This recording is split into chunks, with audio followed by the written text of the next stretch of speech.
Okay, this video, this guy here, he's talking, he's one of the head guys in the Penn State Library.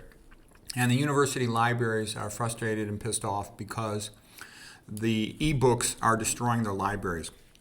What the publishing companies are saying is, look, if you want to have access to our ebooks, you must pay like a fee to access a whole bunch of books, like all of their offerings. So it's extraordinarily expensive.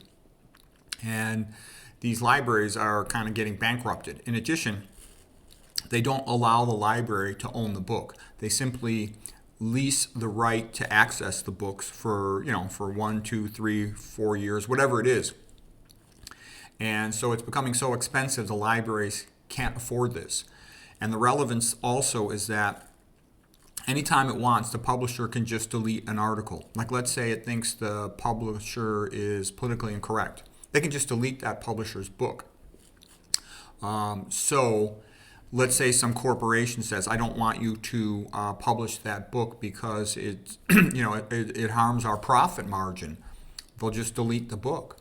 So the point he's making is that paper books are much better to own because once you bought the book, you own the book, but you never own the ebook. It's always just a temporary lease.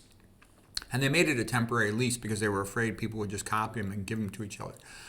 So anyways, this guy's a smart guy, and he's talking about how the libraries of these universities are in a difficult situation, and it's becoming more and more difficult for the students.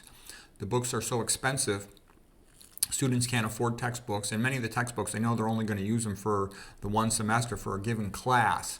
So people should know about this, okay? What's happening, I think, is that education is becoming pushed into a smaller and smaller part of the population because most of the population is not going to be able to afford it. Colleges keep getting more expensive even though the quality of education stinks.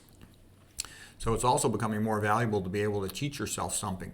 Anyways, this guy has an interesting video about how the modern technology is not helping the libraries. It's making the libraries worse, which make it more difficult for anybody to get cheap education. There's been a lot of people who were poor, and all they've done is gone to the library and got themselves a pretty good education. A classic example is Ray Bradbury. He's the guy who wrote the book Fahrenheit 451. He says, I got my education, my so-called college education, just by going to the library. Anyways, I'll link to his video. Hope you enjoy it.